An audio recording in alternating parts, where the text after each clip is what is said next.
So I trust him at some point, and I give him 250,000 shillings to go to Mombasa. He's shown me pictures of a car to come and bring this car from Mombasa to Nairobi.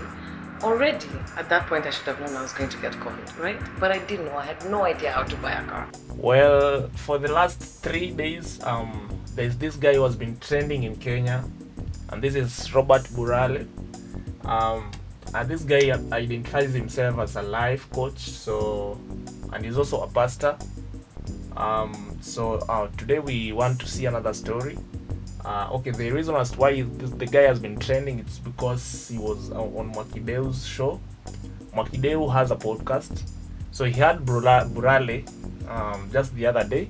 Then after Burale came on the show, Mwakideu decided to bring his ex-wife, and the ex-wife is the sister to Burale. So the sister ended up sharing some weird stories on the show, which there are guys who are claiming that Mwakideu had set up Burale. Yeah, so you can check out the podcast. There's some other stories that we'll also cover on this channel, of course. But today we want to check out another story where there's this former actress who claimed that she was conned 250 G's by this guy. So let's check out the story. Right, in about 2004, 2005, I'd saved up money. My life was all about I'll never take a loan. Everything that I want, I'll buy it cash. So I'd saved up money, and I was looking for my first car. And in that period of time, I remember I was one of those chicks who used to just think that the fact that the feminist movement had happened meant that I had to show off my ability to get what I wanted as a woman. So I bumped into a guy at a club, and he looked fantastic. And I hit on him. I bought him a drink. I asked him out on a first date.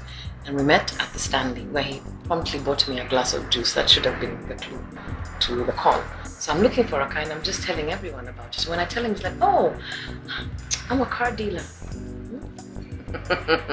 So Mr. Car Dealer and I now start discussing what kind of car do I want. I'm feeling his vibe, so I'm very sexually attracted to him. And then he's being the guy who's not allowing me to have sex with him. So that's frustrating me on a sexual front, right? But also making me wonder, is he a keeper?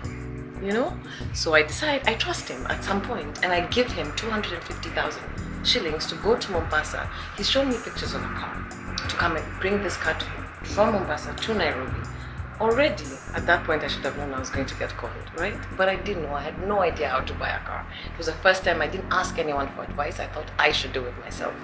So I give him the money. He goes off. He's talking to me throughout this whole period.